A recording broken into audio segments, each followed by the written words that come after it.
Ce jour-là, j'ai compris qu'on peut mourir debout, en souriant, pendant que 400 personnes applaudissent ton effacement. Je m'appelle Salomé Laroche. J'ai 65 ans. Et voici l'histoire que j'ai portée seule pendant trop longtemps. C'était un samedi de juin. Le grand amphithéâtre de la faculté de médecine sentait le bois ciré et les fleurs blanches. Les diplômés portaient leurs toges noires, les familles leurs plus beaux sourires. J'étais assise au 5e rang, les mains serrées sur mon sac en cuir, celui que mon mari m'avait offert avant de partir. À l'intérieur, une enveloppe, une carte que j'avais écrite la veille pour Lucien. « Mon petit, aujourd'hui tu deviens médecin. Je suis si fière. Mamie. » Je l'avais écrite 3 fois, déchirée 2 fois, parce que les mots ne suffisaient jamais pour dire ce que j'avais mis dans ce diplôme. 7 ans de sacrifice, 7 ans à vendre mes bijoux un par un, 7 ans à dire non au voyage, au restaurant, aux robes neuves, 7 ans à payer chaque mensualité en silence, parce que mon fils, le père de Lucien, était parti trop tôt et que quelqu'un devait porter ce rêve à sa place. Lucien montait maintenant sur l'estrade, grand, élégant, le regard clair. Mon cœur battait si fort que j'ai posé ma main sur ma poitrine. Il a pris le micro. Les lumières ont baissé. On n'entendait plus que le souffle de 400 personnes. Je voudrais remercier quelqu'un sans qui rien de tout cela n'aurait été possible. J'ai senti mes yeux picoter. J'ai redressé le dos. J'ai souri, même si personne ne me regardait encore. Cette personne a tout sacrifié pour moi. Elle a cru en moi quand personne d'autre n'y croyait. Elle m'a soutenu chaque jour, chaque nuit. Les larmes montaient. Je les ai retenues. Une dame à côté de moi m'a regardé en souriant. Elle savait. Tout le monde allait savoir. Je veux remercier ma grand-mère. Mon souffle s'est arrêté. Celle qui a rendu tout cela possible. Il a ouvert les bras. J'ai commencé à me lever. Mes jambes tremblaient. Mais Lucien s'est tourné vers la gauche, vers le premier rang, et il a dit « Mamie Françoise, viens ». La mère de ma belle-fille, celle qui vivait à Bordeaux, celle que je voyais 2 fois par an, celle qui n'avait jamais payé un seul centime, s'est levée lentement, avec ce sourire calme des gens qui n'ont jamais douté de leur place. Elle est montée sur scène. Lucien l'a serrée dans ses bras. Longtemps, pendant que la salle explosait en applaudissements. J'étais toujours debout, à moitié levée, stupide, visible, seule. Quelqu'un derrière moi a murmuré « Ah, c'est l'autre grand-mère ».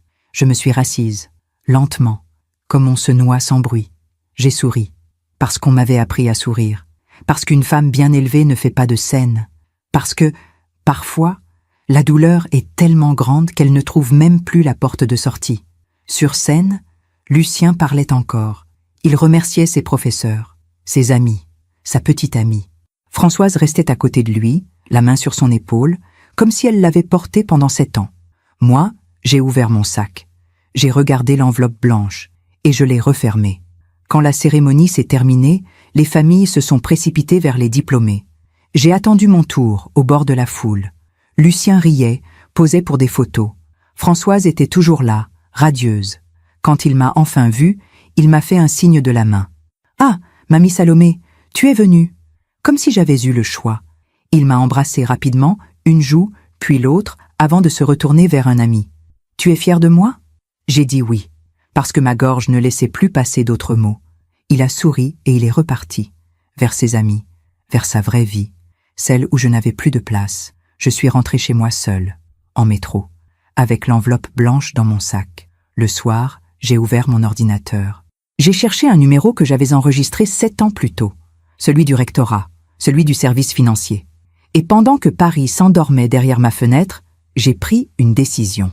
Pas par vengeance, pas par colère, mais parce que, parfois, on ne peut plus porter seul ce qui devait être partagé. Parfois, on donne tout à ceux qu'on aime, et ils oublient même qu'on existe. Avez-vous déjà été effacé par quelqu'un pour qui vous avez tout sacrifié? Racontez-moi dans les commentaires. J'aimerais vous lire. Avant ce jour-là, j'avais une vie simple, peut-être trop simple pour ceux qui cherchent le bruit et l'agitation. Mais pour moi, c'était une vie pleine. J'habitais le même appartement depuis 38 ans. 3e étage, sans ascenseur, rue Daguerre. 2 pièces lumineuses avec vue sur les toits de Montparnasse. Le matin, j'ouvrais les volets et je voyais les cheminées fumer. Les pigeons se posaient sur les antennes. Mon mari disait toujours « Salomé, tu pourrais vivre dans un château, Tu regarderais encore par la fenêtre? Il avait raison. Après sa mort, un jeudi de novembre, trop tôt, trop vite, je suis restée dans cet appartement, parce que nos souvenirs y vivaient encore, parce que c'était là que nous avions élevé notre fils, Julien, là qu'il avait fait ses premiers pas, là qu'il avait annoncé, à 22 ans, qu'il allait être papa. Lucien était né un matin de mars. Tout petit, tout rouge, avec des yeux noirs qui cherchaient déjà à comprendre le monde. Julien me l'avait mis dans les bras en disant « Maman, je veux qu'il ait ce que je n'ai pas eu. Je veux qu'il devienne quelqu'un. » Mon fils travaillait dur, trop dur. Il voulait offrir à Lucien ce qu'il croyait être une belle vie. Mais la vie, parfois, ne demande pas la permission. Lucien avait 5 ans quand Julien est mort. Un accident de voiture sur l'autoroute A6. Un camion. Le brouillard. Une seconde. J'ai enterré mon fils un mardi. Le lendemain, j'ai pris Lucien chez moi. Sa mère, ma belle-fille Chloé, était effondrée. Elle ne mangeait plus, ne parlait plus. Alors, pendant des mois, c'est moi qui ai élevé Lucien. Je lui préparais ses tartines le matin. Je l'emmenais à l'école. Je l'aidais avec ses devoirs. Le soir, je lui lisais des histoires et il s'endormait en tenant ma main. Chloé a fini par se relever. Elle s'est remariée 2 ans plus tard avec un homme gentil, discret, qui aimait Lucien comme son propre fils. Ils ont déménagé dans un pavillon en banlieue, une vie neuve, une famille recomposée. Mais Lucien continuait à venir me voir tous les mercredis. On prenait le goûter ensemble, du pain frais avec du beurre salé et de la confiture de fraises. Il me racontait l'école, ses copains, ses rêves. Un jour, il avait 12 ans, il m'a dit « Mamie, plus tard, je veux être médecin, comme papy. » Mon cœur s'est serré. Mon mari avait été médecin, un bon médecin. Pas riche, mais respecté. Il soignait les gens avec patience, avec humanité. Julien n'avait pas eu le temps de suivre ses traces. Mais Lucien pouvait encore porter ce rêve. Alors tu le seras, mon chéri. Il m'a souri. Ce sourire d'enfant qui croit encore que les adultes peuvent tout. Les années ont passé. Lucien a grandi. Il est devenu un jeune homme sérieux, studieux, brillant.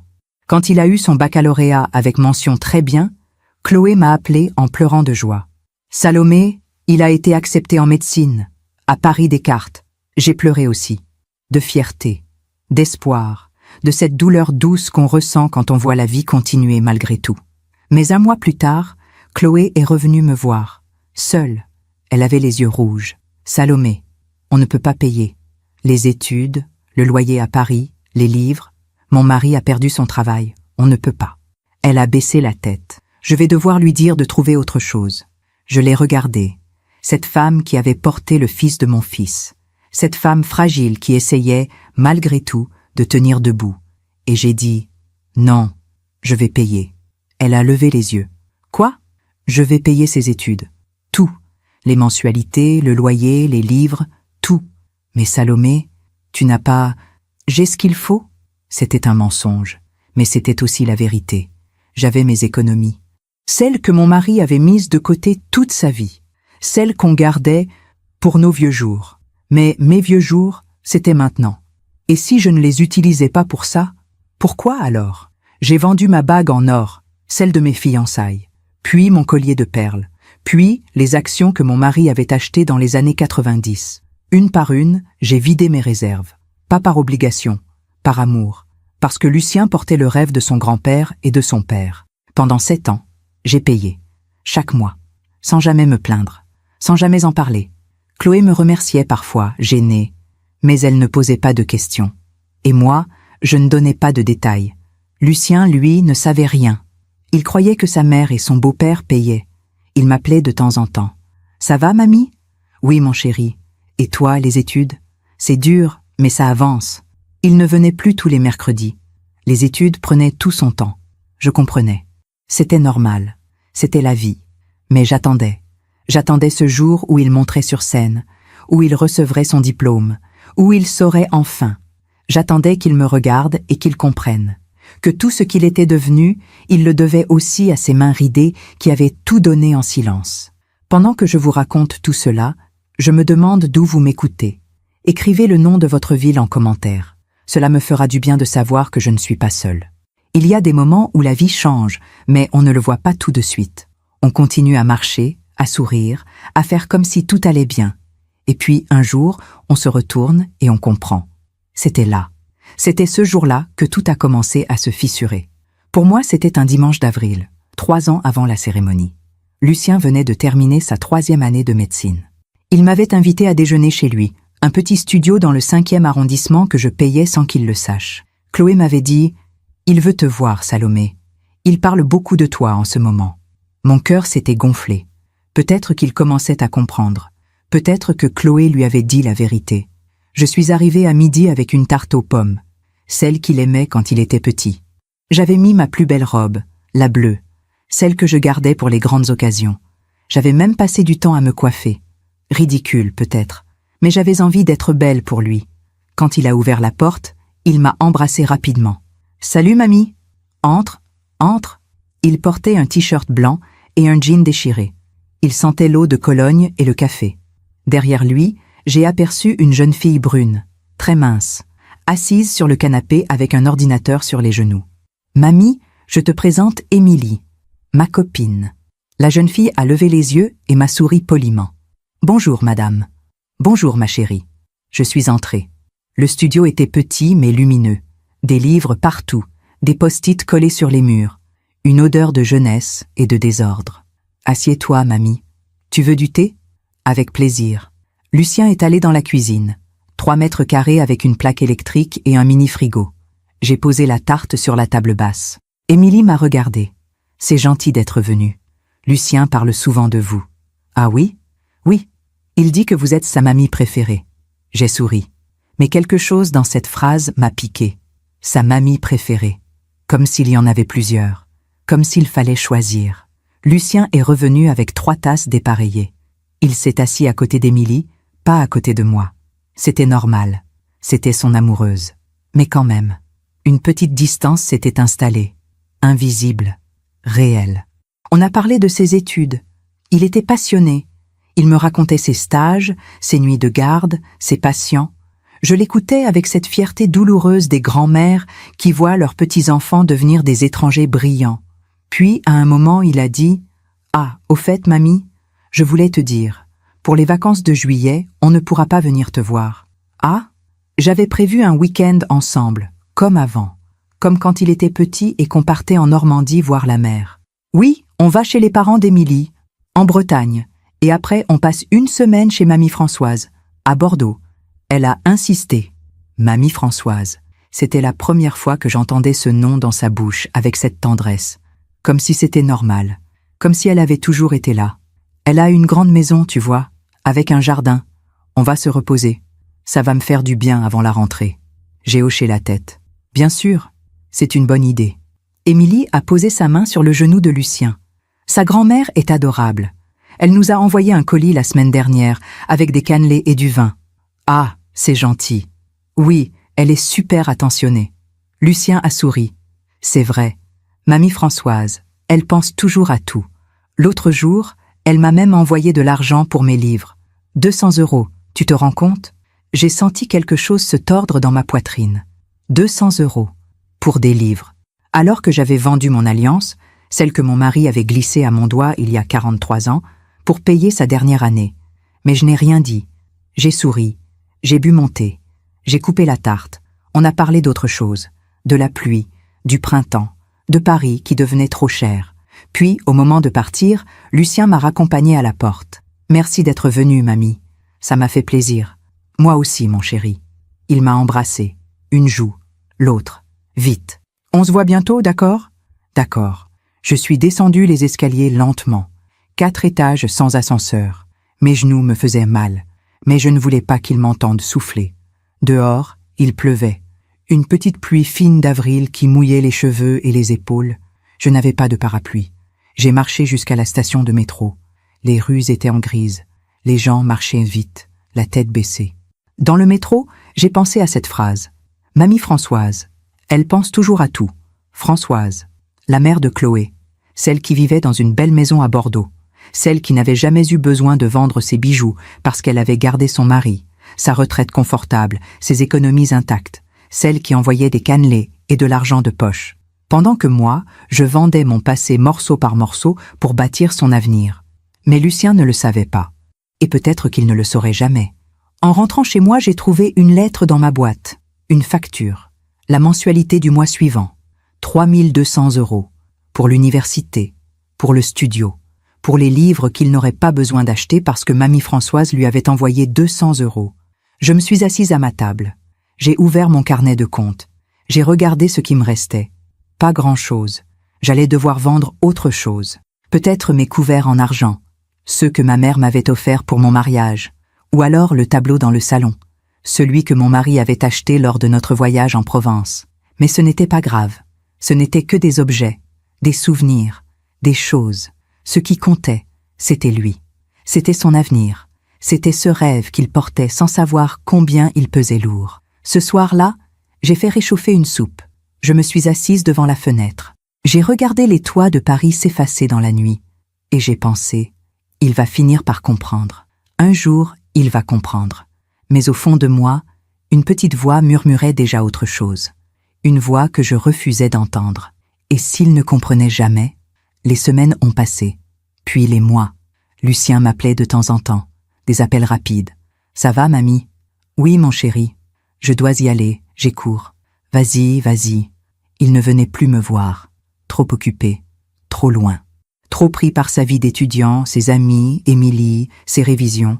Chloé, elle, continuait à m'appeler régulièrement. « Salomé, tu tiens le coup ? » « Oui, oui, ne t'inquiète pas. Si tu as besoin de quelque chose ? » « Non, non, tout va bien. » Mais tout n'allait pas bien. Mes économies fondaient. Mon appartement devenait de plus en plus vide. Les murs gardaient les traces pâles des cadres que j'avais vendus. Le buffet ne contenait plus que 2 assiettes, 2 verres, 2 couverts. J'avais vendu le reste, et chaque mois, je payais. Sans rien dire, sans rien demander. Parce que c'est ce qu'on fait quand on aime. On donne, on se vide, on espère que l'autre verra, qu'il comprendra, qu'il se retournera un jour et dira « merci ». Mais ce jour-là n'arrivait pas. Un soir, j'ai reçu un appel de Lucien. C'était rare. Il était joyeux. « Mamie, tu sais quoi? J'ai été acceptée pour un stage à l'hôpital Necker. C'est génial, non? »« Oh, mon chéri, c'est merveilleux. »« Oui, et tu sais qui m'a aidé à préparer ma lettre de motivation? » Mamie Françoise. Elle connaît quelqu'un là-bas. Elle a tout arrangé. Mon cœur s'est serré. C'est très gentil de sa part. Oui, elle est incroyable. Bon, je dois te laisser, mamie. Je t'embrasse. Je t'embrasse aussi, mon chéri. Il a raccroché. Je suis restée là, le téléphone dans la main, dans le silence de mon appartement vide. Dehors, la nuit était tombée. Les lumières de Paris s'allumaient une par une. Et moi, dans mon petit appartement du 3e étage, je me suis demandé pour la première fois si j'avais fait une erreur. Pas de l'avoir aidé, mais de l'avoir fait en silence. Je me demande si vous avez déjà donné en silence, en espérant qu'un jour, quelqu'un le remarquerait. Est-ce que quelqu'un a déjà vu ce que vous aviez sacrifié? Dites-le-moi en commentaire. Parfois, partager sa peine, c'est déjà commencer à guérir. Il y a une chose étrange dans la douleur. On peut vivre avec pendant des mois, des années même, en faisant semblant qu'elle n'existe pas. On se réveille le matin, on prépare son café, on ouvre les volets, on dit bonjour aux voisins. Et la douleur est là, tapie au fond de la poitrine. Mais on l'ignore, on la repousse. On se dit, ce n'est rien. C'est normal, c'est la vie. C'est ce que j'ai fait pendant 2 ans. Après ce déjeuner où Lucien m'avait parlé de mamie Françoise avec cette tendresse nouvelle, j'ai décidé de ne plus y penser, de continuer, de payer, de me taire, de croire que tout finirait par s'arranger. Parce que c'est ce qu'on m'avait appris. Les femmes de ma génération, on ne se plaignait pas. On ne réclamait pas de reconnaissance. On faisait ce qu'il fallait faire, et c'était suffisant. Du moins, c'est ce que je croyais. Les mensualités continuaient à tomber. 3200 €, tous les mois, comme une horloge, comme une dette que je payais à l'avenir. J'avais vendu presque tout ce qui avait de la valeur. Mes bijoux, les couverts en argent, le tableau de Provence, même la montre de mon mari, celle qu'il portait le jour de notre mariage, celle qui marquait encore l'heure exacte 40 ans plus tard. Je l'avais apportée chez un horloger de la rue de Rennes. Un vieil homme avec des lunettes épaisses et des mains qui tremblaient légèrement. « C'est une belle pièce, madame. Votre mari avait bon goût. »« Oui, vous êtes sûre de vouloir la vendre. J'avais regardé la montre une dernière fois. Le bracelet en cuir usé, le cadran blanc avec les chiffres romains. les aiguilles qui continuaient à tourner, indifférentes. Oui, j'en ai besoin. Il m'avait donné 800 €. Moins que ce qu'elle valait, je le savais, mais je n'avais pas négocié. Je n'avais plus l'énergie de négocier. Avec cet argent, j'avais payé une partie du loyer de Lucien. Le reste, je l'avais pris sur ma pension de retraite. Ce mois-là, j'avais mangé des pâtes et du riz. Rien d'autre. Mais ce n'était pas grave. J'avais connu pire. Pendant ce temps, Lucien continuait ses études. Il avançait, il brillait. Ses professeurs l'adoraient. Il faisait des gardes à l'hôpital. Il sauvait des vies, peut-être. Il devenait cet homme que son père et son grand-père auraient été fiers de connaître. Mais il ne m'appelait presque plus. Une fois par mois, peut-être. Des conversations brèves. « Ça va, mamie ? » ?»« Oui, et toi ? » ?»« Débordé, mais ça va. »« Bon courage, mon chéri. »« Merci, mamie. Je t'embrasse. » Et c'était tout. Chloé, elle, continuait à me tenir au courant. Elle m'envoyait des photos par message. Lucien en blouse blanche, Lucien avec ses collègues. Lucien qui souriait, fatigué mais heureux. Un jour, elle m'a envoyé une photo de Lucien avec Françoise. Ils étaient dans un restaurant chic, des nappes blanches, des verres en cristal. Lucien avait le bras autour des épaules de Françoise. Elle souriait, élégante, avec ses cheveux blancs parfaitement coiffés et son collier de perles. Le message disait « Déjeuner avec mamie Françoise pour fêter la fin du semestre. Elle est tellement généreuse avec lui. » J'ai regardé cette photo pendant longtemps. Françoise avait tout ce que je n'avais plus. L'argent, la maison, le confort, la présence visible. Moi, j'avais juste mes mains vides et mes comptes bancaires qui touchaient le fond. Mais je n'ai rien dit. J'ai répondu « C'est bien. Je suis contente pour lui. Parce que c'est ce qu'on fait quand on aime quelqu'un. On se réjouit de son bonheur. Même si ce bonheur se construit avec quelqu'un d'autre. » Un soir de novembre, j'ai reçu un appel de Chloé. Sa voix était différente, tendue. « Salomé, il faut qu'on parle. » Mon cœur s'est accéléré. « Qu'est-ce qui se passe? Lucien va bien? »« Oui, oui, il va bien. » Mais elle a hésité. « Écoute, je voulais te dire, je ne sais pas comment te le dire, mais Françoise a proposé de payer la dernière année de Lucien. » J'ai senti le sol se dérober sous mes pieds. « Quoi? » Elle a dit qu'elle voulait l'aider. Que c'était son petit-fils aussi. Elle a de l'argent, tu sais. Beaucoup d'argent. Et elle pense que ce serait bien. J'ai fermé les yeux. Et qu'est-ce que Lucien a dit? Chloé a soupiré. Il a dit oui. Il ne sait pas que c'est toi qui paies, Salomé. Il croit que c'est nous. Alors pour lui, c'est juste. C'est juste sa grand-mère qui veut l'aider. Le silence s'est installé entre nous. Long, lourd. Salomé, tu es encore là? Oui, je suis désolée. Si j'avais su que ça te ferait... Non, non, c'est très bien, c'est généreux de sa part. Tu es sûre? Oui, mais je n'étais pas sûre. J'étais en train de mourir, là, au bout du fil, dans mon appartement vide. Bon, si tu veux, on peut en parler. On peut dire la vérité à Lucien. On peut... Non. Le mot était sorti tout seul. Fort. Net. Non, Chloé. Ne lui dis rien. Mais, s'il te plaît.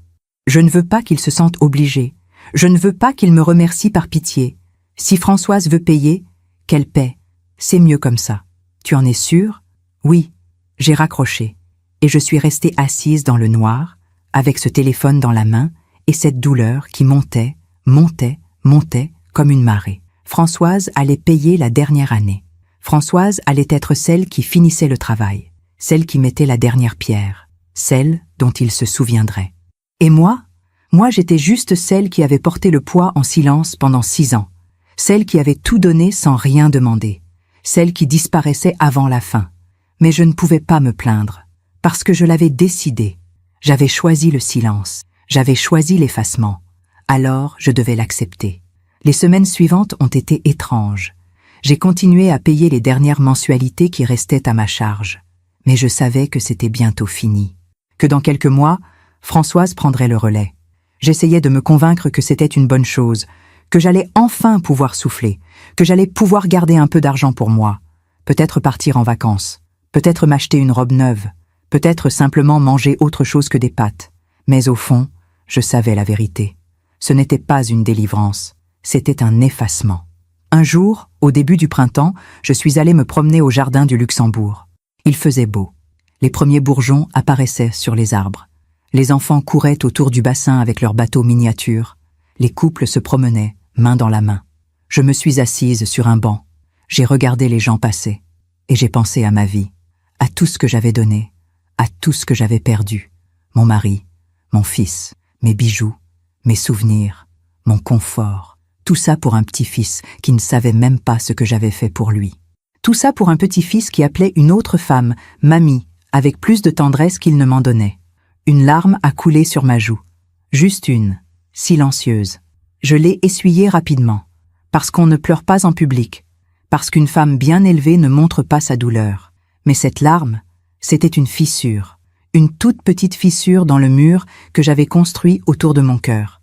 Et les fissures, même petites, finissent toujours par s'élargir. Quelques semaines plus tard, Lucien m'a appelé. C'était un dimanche matin. Je buvais mon café devant la fenêtre. Mamie, il avait l'air joyeux, excité. « Bonjour mon chéri, je t'appelle pour te dire, Mamie Françoise a payé ma dernière année. Tout, le loyer, les frais, tout. C'est incroyable, non ?» Mon café était devenu froid dans ma main. Oui, c'est merveilleux. Elle est tellement généreuse. Je ne sais pas comment la remercier. Tu lui diras merci de ma part aussi. Il a ri. Oui, je lui dirai. Bon, je dois y aller, j'ai une garde. Je t'embrasse, mamie. Je t'embrasse aussi, mon chéri. Il a raccroché. Et moi, je suis restée là, avec mon café froid, devant ma fenêtre qui donnait sur les toits gris de Paris. Je me suis dit, c'est fini. 6 ans de sacrifice, 6 ans de silence, 6 ans à tout donner. Et maintenant, c'était fini. Quelqu'un d'autre avait pris ma place. Quelqu'un d'autre allait recevoir les remerciements. Et moi j'allais juste continuer à exister, dans l'ombre, dans le silence, comme j'avais toujours existé, parce que c'est ce que font les femmes comme moi. On donne, on se tait, on disparaît, et on espère, même si on sait que c'est stupide, qu'un jour, quelqu'un se souviendra. Avez-vous déjà tout donné en silence, en espérant qu'on le remarquerait un jour? Avez-vous déjà été remplacé avant même d'avoir été vu? Racontez-moi. Vos histoires comptent. Il y a des vérités qu'on refuse de voir parce que les voir, ce serait accepter qu'on s'est trompé, qu'on a donné à quelqu'un qui ne voyait pas, qu'on a aimé quelqu'un qui ne se retournait pas. Pendant des mois après cet appel, celui où Lucien m'annonçait, joyeux, que Françoise avait tout payé, j'ai continué ma vie comme si de rien n'était, comme si mon cœur ne s'était pas brisé ce matin-là, comme si je n'avais pas senti le sol se dérober sous mes pieds. Je me levais, je préparais mon thé, j'ouvrais les volets, je regardais Paris s'éveiller, et je me disais, ce n'est pas grave, l'important c'est qu'il réussisse. Mais au fond de moi, quelque chose avait changé. J'avais commencé à remarquer des petites choses, des détails, des silences, des absences. Lucien ne m'appelait presque plus, une fois tous les 2 mois peut-être. Et encore, c'était des appels rapides, distraits, où je sentais qu'il pensait déjà à autre chose. « Ça va, mamie ?»« Oui, mon chéri. Et toi ?»« Débordé. Les examens, les gardes, tout ça. Je comprends. Tu travailles bien. »« Oui. Bon, je dois te laisser. »« D'accord. Je t'embrasse. »« Moi aussi. Salut. » Et il raccrochait. Chaque fois, je restais avec ce téléphone dans la main, et ce vide dans la poitrine. J'essayais de me dire que c'était normal, qu'il était occupé, que les jeunes ont leur vie, que je ne devais pas être envahissante. Mais une grand-mère n'est jamais vraiment envahissante quand elle se contente d'exister en silence, n'est-ce pas? Un jour de février, j'ai reçu un message de Chloé. Une photo. Lucien et Émilie, main dans la main, devant un grand sapin de Noël illuminé. Le message disait « Joyeux Noël de Bordeaux. Françoise nous a invités pour les fêtes. Lucien est tellement heureux. » J'ai regardé cette photo. Le sourire de Lucien, ses yeux brillants, ce bonheur que je ne lui avais pas vu depuis des années. Et j'ai réalisé quelque chose. Il avait passé Noël à Bordeaux, avec Françoise, sans même penser à m'appeler, sans même m'envoyer un message. Noël, la fête de famille, la fête où on se rassemble, où on partage. Mais moi, j'avais passé Noël seul, devant ma fenêtre, avec une soupe réchauffée et le souvenir de tous les Noëls d'avant. Je me suis souvenu de ces Noëls quand Lucien était petit, quand il venait chez moi et qu'on décorait le sapin ensemble, quand il m'aidait à faire les biscuits en forme d'étoile, quand il me lisait sa lettre au Père Noël avec cette voix sérieuse d'enfant qui croit encore à la magie. Où était passé cet enfant? Où était passé ce petit garçon qui me tenait la main et me disait « Mamie, quand je serai grand, je resterai toujours avec toi ». J'ai répondu à Chloé « C'est bien, je suis contente pour lui ». Mais je n'étais pas contente. J'étais en train de comprendre. Les semaines ont passé. Mars, avril, mai.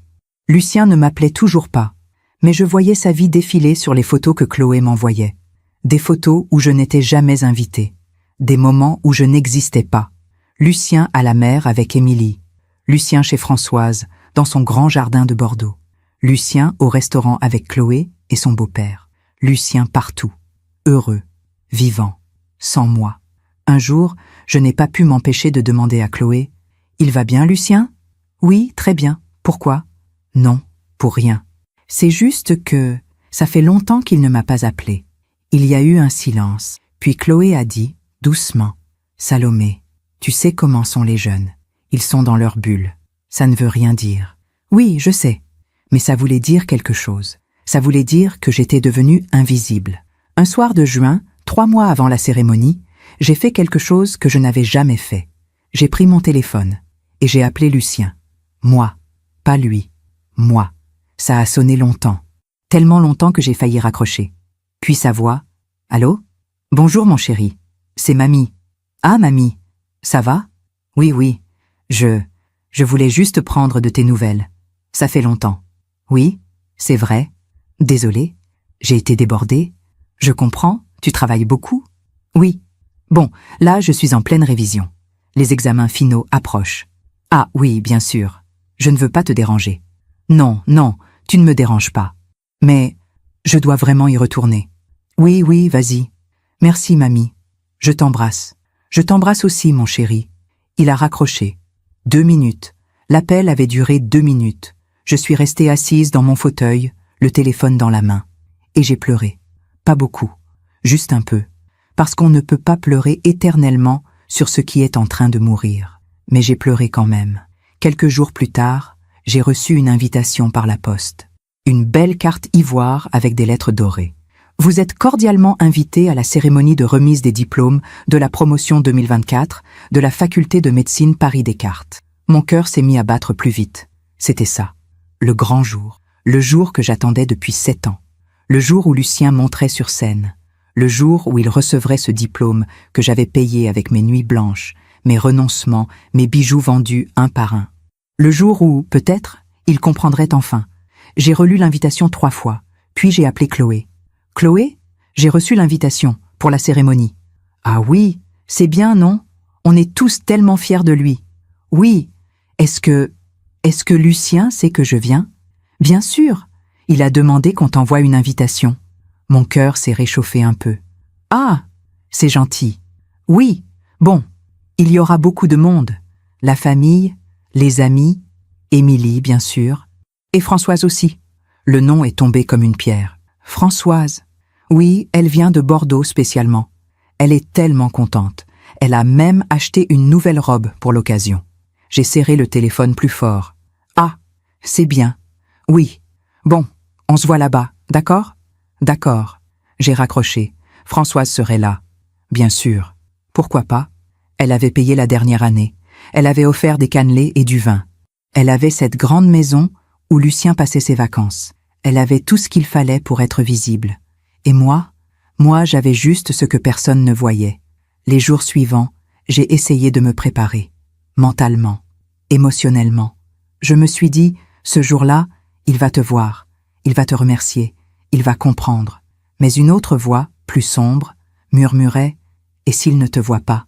Et s'il remercie quelqu'un d'autre ?» J'ai chassé cette voix. Je me suis dit que j'étais stupide, que j'inventais des problèmes. Mais les signes étaient là, partout, dans ses silences, dans ses absences, dans cette façon qu'il avait de parler de Françoise avec une tendresse qu'il ne me donnait plus. Un après-midi, je suis allée dans ma chambre. J'ai ouvert mon armoire, j'ai regardé mes robes. Il ne m'en restait que 3. Les autres, je les avais vendues ou données. J'ai choisi la bleue, celle que je portais pour les grandes occasions. Celle que je portais le jour où mon mari m'avait emmenée à l'opéra. Celle qui sentait encore, faiblement, son eau de Cologne. Je l'ai essayée devant le miroir. Elle était un peu large maintenant. J'avais maigri. Parce qu'on maigrit quand on ne mange pas assez, quand on garde tout son argent pour les autres, mais elle était encore belle, et j'étais encore debout. Je me suis regardée dans le miroir, cette femme de 65 ans, ses cheveux blancs, ses rides autour des yeux, ses mains usées. Et je me suis dit, ce jour-là, tu seras là. Tu seras dans cette salle, et il te verra forcément. Mais au fond de moi, je savais déjà. Je savais que les gens ne voient que ce qu'on leur montre. Et moi, je n'avais rien montré. J'avais tout donné en silence. Et le silence, parfois, c'est la même chose que l'invisibilité.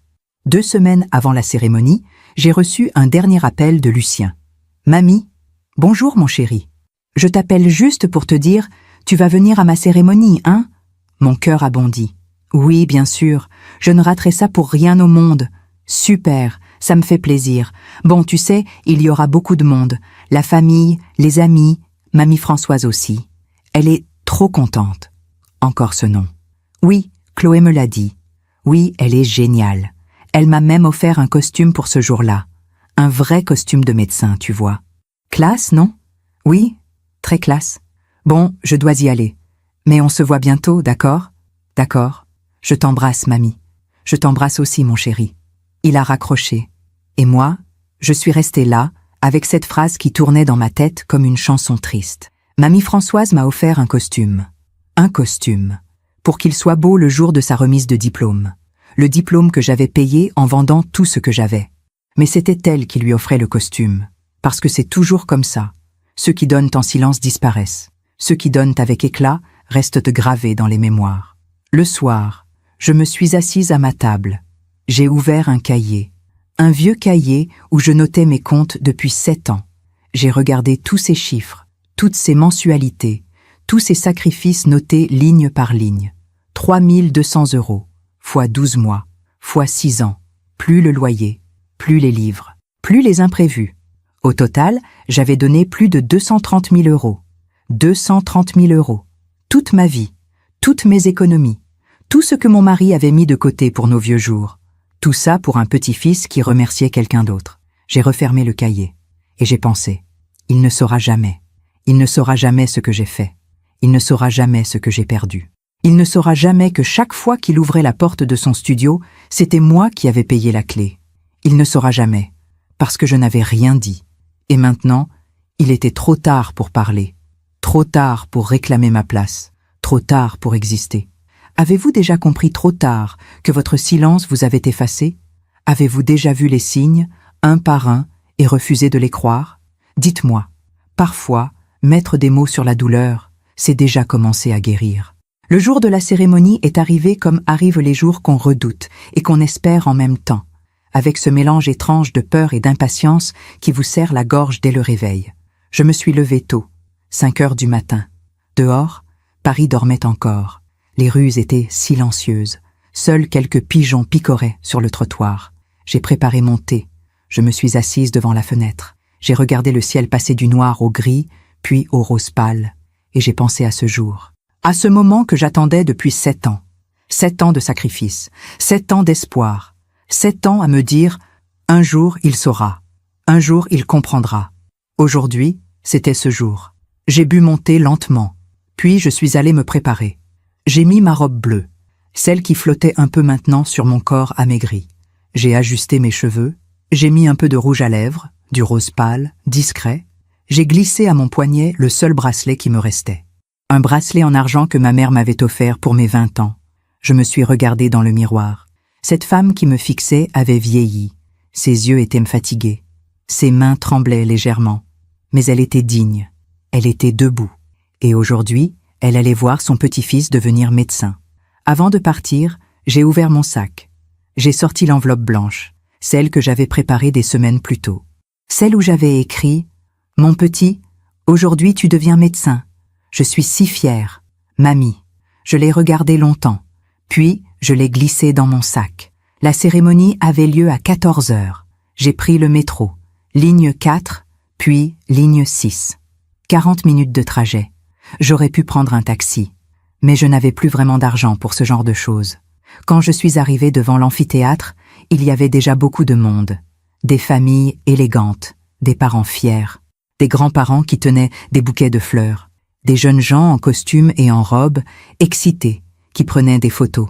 Je me suis avancée lentement. J'ai cherché Lucien des yeux. Je l'ai vu près de l'entrée. Grand, beau, dans son costume sombre, le costume que Françoise lui avait offert. Il parlait avec Émilie. Il riait. Elle portait une robe jaune pâle. Elle était jolie, lumineuse. Je me suis approchée. « Bonjour, mon chéri. » Il s'est retourné. « Ah, mamie, tu es venue ?» Il m'a embrassée rapidement. Une joue, l'autre, machinalement. « Bien sûr que je suis venue. »« Super. Bon, on va entrer bientôt. Tu as ton invitation ?»« Oui. Parfait. On se retrouve après, d'accord ?»« D'accord. » Il s'est déjà retourné vers Émilie, vers ses amis, vers sa vie. Je suis restée là, au milieu de la foule, avec mon sac serré contre ma poitrine. Puis, j'ai vu Chloé arriver. Elle m'a fait signe. « Salomé, tu es là ?» Elle m'a embrassée chaleureusement. « Oui, je ne voulais pas manquer ça. »« Bien sûr. Viens, on va chercher nos places. » Elle m'a prise par le bras.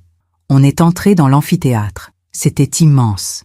Des gradins en demi-cercle, une estrade en bois avec un micro, des drapeaux, des fleurs blanches partout, une lumière dorée qui tombait des grandes fenêtres. Chloé m'a conduite vers les sièges. « Regarde, on est au 5e rang.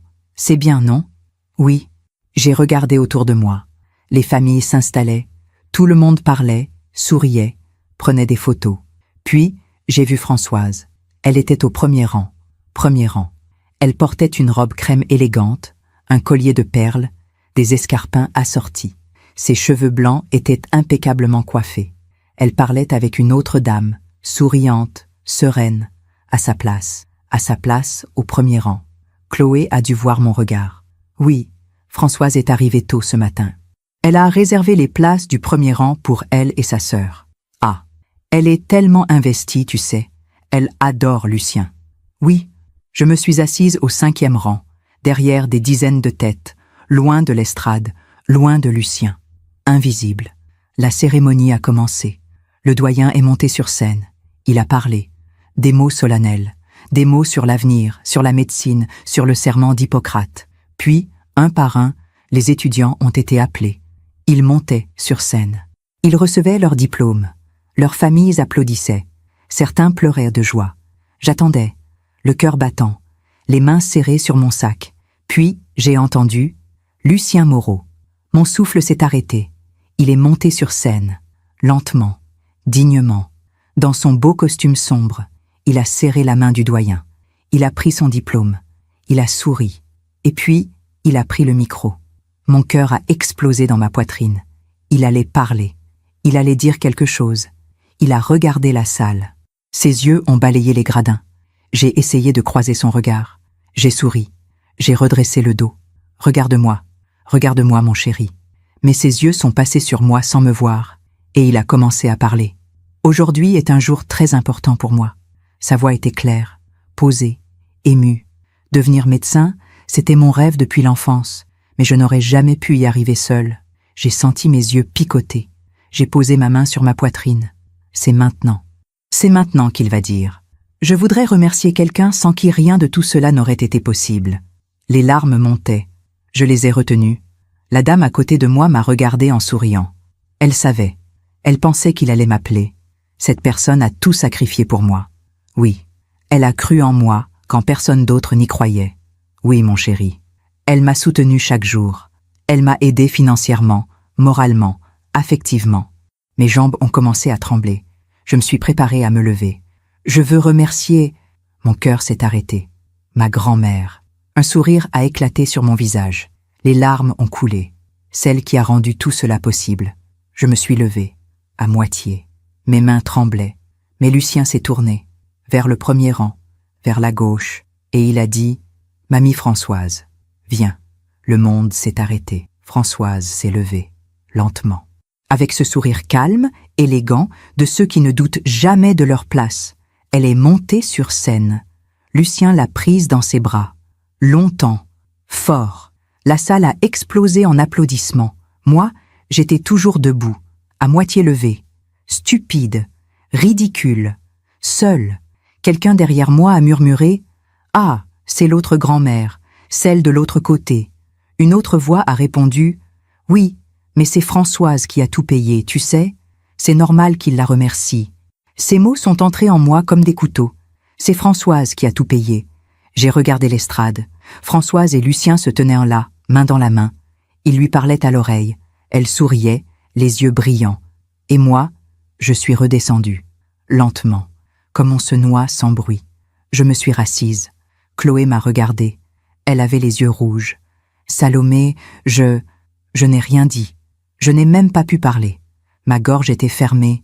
J'ai souri, parce qu'on m'avait appris à sourire. Parce qu'une femme bien élevée ne fait pas de scène. Mais à l'intérieur, j'étais en train de mourir. Sur scène, Lucien continuait à parler. Il remerciait ses professeurs, ses amis, Émilie, sa mère. Françoise restait à côté de lui, la main sur son épaule, comme une reine. Pas une seule fois, il n'a tourné la tête vers le 5e rang. Pas une seule fois, il ne m'a cherché du regard. Pas une seule fois, il n'a dit mon nom. Quand la cérémonie s'est terminée, les familles se sont précipitées vers les diplômés. Les embrassades, les photos, les rires, les pleurs de joie. Je suis restée assise, immobile. Chloé m'a touché le bras. « Salomé, viens, on va le féliciter. »« Non. »« Quoi ? Je vais attendre un peu, qu'il y ait moins de monde. Mais, vas-y toi, je te rejoins. » Elle a hésité, puis elle est partie. Je suis restée seule dans les gradins qui se vidaient. J'ai ouvert mon sac. J'ai sorti l'enveloppe blanche. « Mon petit, aujourd'hui tu deviens médecin ? Je suis si fière. »« Mamie. » J'ai regardé ces mots que j'avais écrits avec tant d'espoir, et j'ai refermé l'enveloppe. Je l'ai remise dans mon sac. Je ne la lui donnerai pas. À quoi bon ? Il ne comprendrait pas. Il ne saurait jamais ce qu'elle contenait vraiment. Pas juste des mots, mais 7 ans de vie. Quand je suis descendue enfin, la foule s'était dispersée. Lucien était entouré de ses amis, d'Émilie, de Françoise, qui posaient avec lui pour des photos. Je me suis approchée, lentement. « Lucien ?» Il s'est retourné. « Ah, mamie Salomé, tu es encore là ?» Encore là, comme si j'étais en trop. « Oui, je voulais te féliciter. Merci, merci. » Il m'a embrassée rapidement. « Tu es fière de moi ?» J'ai essayé de parler, mais ma voix s'est cassée. « Oui, très fière. » Il a souri, puis il s'est retourné vers ses amis. « Bon, on va fêter ça. Tu viens, mamie Françoise ?» Françoise a ri. « Bien sûr, mon chéri. » Personne ne m'a regardé. Personne ne m'a invité. Je suis restée là, seule, au milieu de l'agitation. Puis je suis partie, sans bruit, sans dire au revoir. Personne ne m'a vu partir. Dans le métro, j'ai pleuré. Pas beaucoup, juste assez pour que les larmes coulent sans sanglots. Une vieille dame assise en face de moi m'a regardée avec compassion. « Ça va, madame ?» J'ai hoché la tête. « Oui, merci. » Mais ça n'allait pas. Pour la première fois de ma vie, j'avais compris quelque chose. On peut tout donner à quelqu'un. On peut vider sa vie pour remplir la sienne. On peut se sacrifier en silence, avec amour, avec espoir, et ne rien recevoir en retour. Pas même un regard, pas même un merci, pas même un souvenir. Je me demande encore si j'ai fait le bon choix. Est-ce qu'il fallait parler? Est-ce qu'il fallait crier? Et vous, qu'auriez-vous fait à ma place? Je suis rentrée chez moi ce soir-là avec le sentiment d'avoir été enterrée vivante. Pas de façon dramatique, pas avec des cris ou des larmes, juste cette sensation d'être descendue sous terre pendant que la vie continuait au-dessus, sans remarquer mon absence. J'ai ouvert la porte de mon appartement. Le silence m'a accueilli, ce silence que je connaissais si bien. Celui qui vous rappelle que vous êtes seul, que vous avez toujours été seul. J'ai posé mon sac sur la table, j'ai retiré mes chaussures, j'ai accroché ma robe bleue dans l'armoire, puis je me suis assise devant la fenêtre et j'ai regardé Paris s'endormir. Les lumières s'allumaient dans les immeubles d'en face, des ombres passaient derrière les rideaux, des familles qui dînaient ensemble, des enfants qui riaient, des vies qui continuaient, normales, pleines. Et moi, j'étais là, avec ce vide dans la poitrine qui grandissait, jusqu'à ce que je ne sache plus si c'était encore moi qui respirais ou juste mon corps qui continuait par habitude. J'ai pensé à Lucien, à son sourire sur scène, à ses bras autour de Françoise, à cette façon qu'il avait eue de dire « Mamie Françoise » avec tant de tendresse, et je me suis demandé « Est-ce que je l'ai perdu ou est-ce que je ne l'ai jamais vraiment eu ?» Cette nuit-là, je n'ai pas dormi. J'ai tourné et retourné dans mon lit. Les images revenaient sans cesse. Le premier rang, le cinquième rang, les applaudissements, les murmures derrière moi. C'est l'autre grand-mère, l'autre, comme si j'étais une copie, une version secondaire, celle qu'on garde au cas où, celle qu'on oublie dès que quelqu'un de mieux arrive. À 4 heures du matin, je me suis levée. Je suis allée dans le salon. J'ai allumé la lumière et j'ai pris une décision. Je ne pouvais pas continuer comme ça. Je ne pouvais pas faire semblant que tout allait bien. Je ne pouvais pas sourire et me taire encore. Pas cette fois. J'ai pris mon téléphone, j'ai cherché dans mes contacts et j'ai trouvé le numéro de Lucien, mais je n'ai pas appelé. Pas encore. Il était trop tôt. Et puis, qu'est-ce que j'allais lui dire? Tu m'as oublié? Tu m'as humilié? Tu ne sais même pas ce que j'ai fait pour toi? Non, les mots ne suffisaient plus. J'ai ouvert mon ordinateur. J'ai cherché dans mes dossiers. J'ai retrouvé tous les documents, tous les contrats, tous les reçus de paiement que j'avais gardés pendant 7 ans. L'inscription à l'université, les mensualités, le loyer du studio, les assurances, les livres, tout.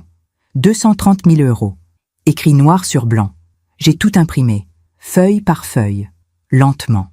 Puis je les ai rangés dans une grande enveloppe Kraft et j'ai attendu le matin. À 9 heures, j'ai appelé Chloé. Elle a répondu d'une voix fatiguée. « Allô? Chloé, c'est Salomé. »« Ah, Salomé, écoute, pour hier, il faut qu'on parle. » Il y a eu un silence. « D'accord? Tu veux qu'on se voie? »« Oui, aujourd'hui. »« Aujourd'hui? Mais... » « S'il te plaît, Chloé. » Elle a soupiré. « D'accord, je peux venir chez toi cet après-midi. Vers 14 heures? Parfait. » J'ai raccroché. Chloé est arrivée à 14 heures précises. Elle portait un jean et un pull beige. Elle avait les traits tirés, coupable. Elle m'a embrassé sans me regarder dans les yeux. « Bonjour, Salomé. Entre. » On s'est assise à la table de la cuisine. J'ai préparé du thé. Mes mains tremblaient un peu en versant l'eau chaude. Chloé a commencé à parler. « Salomé, pour hier, je suis vraiment désolée. Je ne savais pas qu'il allait faire ça. Je pensais qu'il allait te remercier aussi. Je pensais... » « Tu pensais quoi, Chloé? » Elle a baissé les yeux. Je pensais qu'il savait. Qu'il savait quoi? Que c'était toi. Que c'était toi qui avais tout payé. Le silence s'est installé. Lourd. Épais. J'ai posé ma tasse. Pourquoi tu ne lui as jamais dit?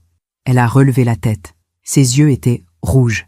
Parce que tu m'avais demandé de ne rien dire. Tu te souviens? Tu avais dit, ne lui dis rien, je ne veux pas qu'il se sente obligé. C'était il y a 7 ans, Chloé. 7 ans. Tu n'as jamais pensé qu'il fallait qu'il sache? Si, j'y ai pensé, tout le temps. Mais je ne savais pas comment. Et puis le temps a passé. Et Françoise a commencé à s'impliquer. Et j'ai pensé que peut-être c'était mieux comme ça. Que tu pouvais enfin souffler. Souffler? Ma voix s'est durcie. Chloé, je me suis vidée. J'ai vendu mes bijoux, mes meubles, les souvenirs de mon mari. J'ai mangé des pâtes pendant des mois pour pouvoir payer. J'ai renoncé à tout. Les larmes ont coulé sur ses joues. Je sais, Salomé, et je ne te remercierai jamais assez. Mais quoi? Mais tu aurais dû lui dire dès le début. J'ai senti la colère monter. Une colère froide, calme, définitive. Je ne devais rien dire, Chloé. C'était à toi de le faire, ou à lui de se poser des questions. Comment un étudiant en médecine peut payer son loyer, ses études, ses livres, tout, sans travailler? Comment il n'a jamais demandé d'où venait l'argent? Elle a baissé la tête. Il pensait que c'était nous, moi et mon mari. Et vous l'avez laissé croire. Oui, le mot est tombé comme une pierre. Parce que c'était plus facile. Parce que tu avais honte. Honte de ne pas pouvoir payer toi-même. Alors tu as laissé quelqu'un d'autre le faire. En silence. Et maintenant, quelqu'un d'autre récolte les remerciements. Chloé pleurait maintenant. Vraiment. Les épaules secouées. Je suis désolée, Salomé. Je suis tellement désolée. J'ai pris l'enveloppe Kraft sur la table. Je l'ai poussée vers elle. Qu'est-ce que c'est? Ouvre. Elle a ouvert l'enveloppe. Elle a sorti les papiers. Elle a commencé à lire. Les contrats, les reçus, les mensualités, tout. Ligne par ligne. 7 ans de vie écrits, noir sur blanc. Son visage s'est décomposé. Mon Dieu! Oui, 230 000 €. Elle a relevé la tête. Ses yeux étaient immenses. Je ne savais pas que c'était autant, parce que tu n'as jamais demandé. Elle a remis les papiers dans l'enveloppe, lentement, comme si chaque feuille pesait 1000 kilos. Qu'est-ce que tu vas faire? Je vais lui dire. À Lucien? Non, pas à Lucien. Elle m'a regardée, confuse. À qui alors? Au rectorat. À l'université. Son visage est devenu blanc. Quoi? Il reste encore 3 mensualités à payer, pour ces derniers mois. Et il y a le contrat de la spécialisation. La post-graduation qu'il doit commencer en septembre. Françoise a signé pour payer. Et alors? Je vais annuler tout. Chloé s'est levée brusquement. Tu ne peux pas faire ça. Si, je peux. Mais Salomé, il va tout perdre. Son diplôme, sa spécialisation, tout. Non, il ne perdra rien. Il a son diplôme. Il est médecin. Mais s'il veut continuer, il devra payer lui-même, ou demander à Françoise, celle qui a tout sacrifié. Ma voix était froide, calme, presque douce. Chloé me regardait comme si elle ne me reconnaissait plus. Tu es en colère, je comprends, mais tu ne peux pas faire ça. Pas à lui. Pourquoi pas? Parce que tu l'aimes. Justement. Elle a secoué la tête. Je ne comprends pas. Moi non plus, Chloé. Pendant longtemps, je n'ai pas compris. Mais maintenant, je comprends. On n'apprend rien dans le confort. On n'apprend rien quand tout nous tombe tout cuit dans le bec. On apprend quand on se casse la figure, quand on doit se relever tout seul. Mais c'est cruel. Non. Cruel, c'est ce qu'il m'a fait hier. Cruel, c'est de m'effacer devant 400 personnes. Cruel, c'est de remercier quelqu'un d'autre pour ce que j'ai donné. Chloé a posé ses mains sur la table. Salomé, s'il te plaît, réfléchis. Ne fais pas ça dans la colère. Je ne suis pas en colère, Chloé. C'était vrai. Je n'étais pas en colère. J'étais juste vide. Vide de tout. De l'espoir, de l'amour, de cette illusion que j'avais portée pendant 7 ans. Je suis fatiguée. Fatiguée de porter ce que personne ne voit. Fatiguée d'être invisible. Fatiguée de sourire pendant qu'on m'enterre. Chloé pleurait. Qu'est-ce que je peux faire? Dis-moi. Qu'est-ce que je peux faire pour arranger ça? Rien. Tu ne peux rien faire. C'est trop tard. Elle a ramassé son sac. Elle est allée vers la porte. Puis, elle s'est retournée. Et si je lui dis, si je dis tout à Lucien, maintenant, tu crois que ça changera quelque chose? Peut-être. J'ai secoué la tête. Non, Chloé, ça ne changera rien. Parce que maintenant, ce qu'il me dira, ce sera par obligation, par culpabilité, pas par reconnaissance, pas par amour. Et je ne veux pas de ça. Elle est partie. Et je suis restée seule. Avec mon thé froid et mon enveloppe vide. Le lendemain matin, j'ai appelé le rectorat. Une voix professionnelle m'a répondu. Service financier, bonjour. Bonjour, je m'appelle Salomé Laroche. J'appelle au sujet de Lucien Moreau, étudiant en médecine. Oui, je suis celle qui a payé ses mensualités pendant 7 ans. J'ai les contrats sous mon nom. Un instant, s'il vous plaît. De la musique d'attente. 1 minute. 2. Puis la voix est revenue. Oui, Madame Laroche. Je vois votre dossier. Que puis-je faire pour vous? J'ai pris une grande inspiration. Je souhaite annuler les 3 derniers paiements prévus et annuler le contrat de la spécialisation signé pour septembre. Silence. Vous êtes sûre, madame? Oui. Mais cela pourrait compromettre la poursuite de ses études? Je sais. Très bien. Je vais traiter votre demande. Vous recevrez une confirmation par courrier. Merci. J'ai raccroché. Et j'ai pleuré. Pas de rage. Pas de tristesse. Juste de soulagement. Pour la première fois en 7 ans, j'avais arrêté de porter. J'avais lâché. Avez-vous déjà dû choisir entre vous taire ou vous défendre? Avez-vous déjà lâché quelque chose que vous aimiez parce que vous ne pouviez plus le porter seul? Dites-moi. Les jours qui ont suivi cette décision ont été étranges. Pas douloureux comme je l'aurais cru. Pas même tristes. Juste différents. Pour la première fois depuis 7 ans, je me suis réveillée sans cette pression dans la poitrine. Sans ce poids invisible qui m'écrasait dès l'aube. Sans cette voix qui murmurait « Il faut tenir, il faut payer, il faut continuer ». C'était fini. J'avais lâché. Et le monde n'avait pas explosé. Le ciel ne s'était pas effondré. Paris continuait à tourner, indifférent. Je me suis levée. J'ai ouvert les volets. Le soleil entrait doucement dans mon appartement. Un soleil de juin, chaud, doré. J'ai préparé mon thé. Je me suis assise devant la fenêtre. Et j'ai regardé les toits.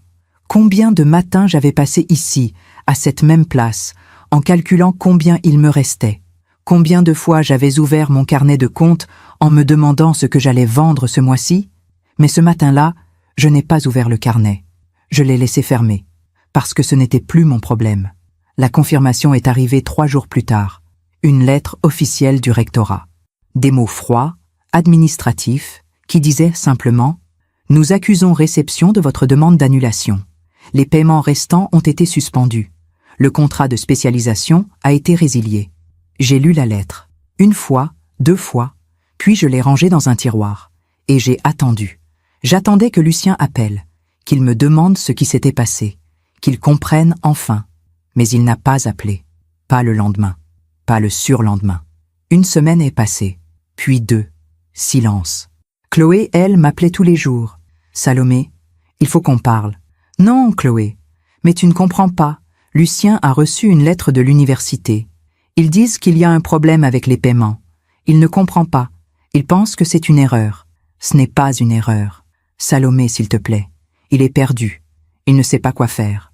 Il trouvera. Mais, Chloé, j'ai pris ma décision. Maintenant, c'est à vous de gérer. Toi, lui, Françoise, celle qui a tout sacrifié. » Elle a soupiré. « Tu es dure. »« Non, je suis juste fatiguée d'être celle qu'on oublie. » Elle a fini par arrêter d'appeler. Et le silence est revenu. Ce silence que je connaissais bien. Celui qui vous enveloppe quand vous décidez de ne plus courir après ceux qui vous fuient. Un matin de juillet, je suis allée me promener au cimetière du Montparnasse. Je n'y étais pas retournée depuis longtemps, depuis l'enterrement de mon mari. J'ai marché lentement entre les allées. Les arbres étaient verts, les oiseaux chantaient. Il faisait beau, presque trop beau pour un cimetière. Je me suis arrêtée devant la tombe de mon mari, une simple pierre grise avec son nom gravé. Édouard Laroche, 1942-2007, médecin, époux, père. Je me suis assise sur le banc en face. J'ai regardé son nom. Et j'ai parlé, comme je le faisais parfois quand j'avais besoin de dire des choses que personne d'autre ne pouvait entendre. Édouard, j'ai fait quelque chose que tu n'aurais peut-être pas approuvé.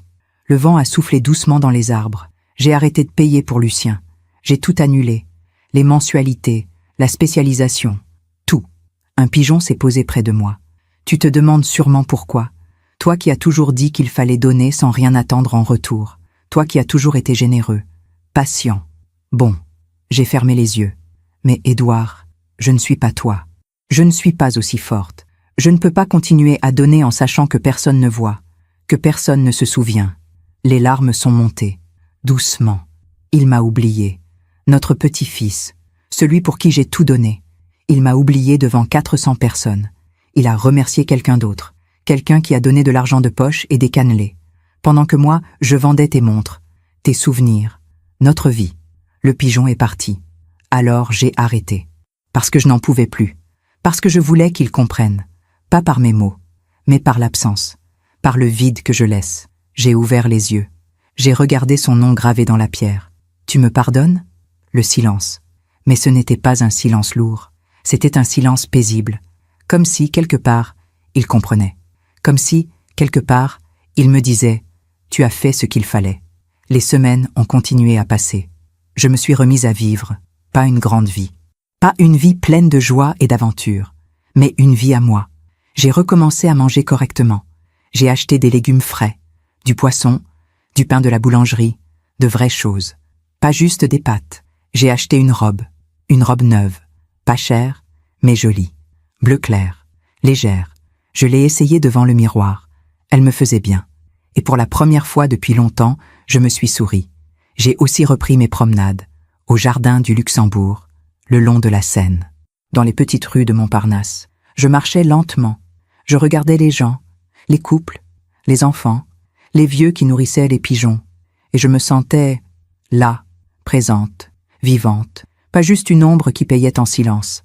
Un soir d'août, j'ai reçu un appel, un numéro inconnu. J'ai hésité, puis j'ai répondu. « Allô ? Madame Laroche ?» Une voix que je ne connaissais pas, masculine, jeune. « Oui, je m'appelle Thomas Bernard.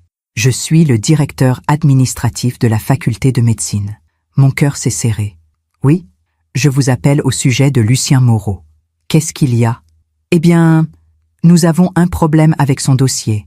Les paiements ont été suspendus. Le contrat de spécialisation a été annulé. Et nous ne comprenons pas pourquoi. C'est moi qui ai annulé. Silence. « Vous ? » ?»« Oui, c'est moi qui payais. Depuis le début. Et j'ai décidé d'arrêter. »« Mais, madame, vous comprenez que cela met monsieur Moreau dans une situation très compliquée ? Oui, il ne peut pas poursuivre sa spécialisation sans financement. Je sais. Et vous ne voulez pas reconsidérer votre décision? J'ai pris une grande inspiration. Non. Puis-je vous demander pourquoi? J'ai hésité, puis j'ai dit calmement, parce que quelqu'un d'autre s'est proposé de payer. Quelqu'un qui, apparemment, a tout sacrifié pour lui. Je pense qu'il est temps que cette personne assume ce qu'elle a promis. Le directeur a toussé, mal à l'aise. Je comprends. Mais nous n'avons reçu aucun autre engagement financier. Alors il faudra que M. Moreau trouve une solution. Madame Laroche, Monsieur Bernard, j'ai payé pendant 7 ans. En silence, sans reconnaissance, sans même un merci. Maintenant, c'est fini. Si vous avez des questions, vous pouvez contacter sa mère ou sa grand-mère Françoise. Bonne soirée. J'ai raccroché. Mes mains tremblaient. Mais pas de peur, pas de culpabilité, de soulagement. Quelques jours plus tard, Chloé m'a rappelé. Sa voix était différente, plus dure. Salomé, il faut qu'on parle. Je t'écoute. Lucien a reçu une lettre de l'université.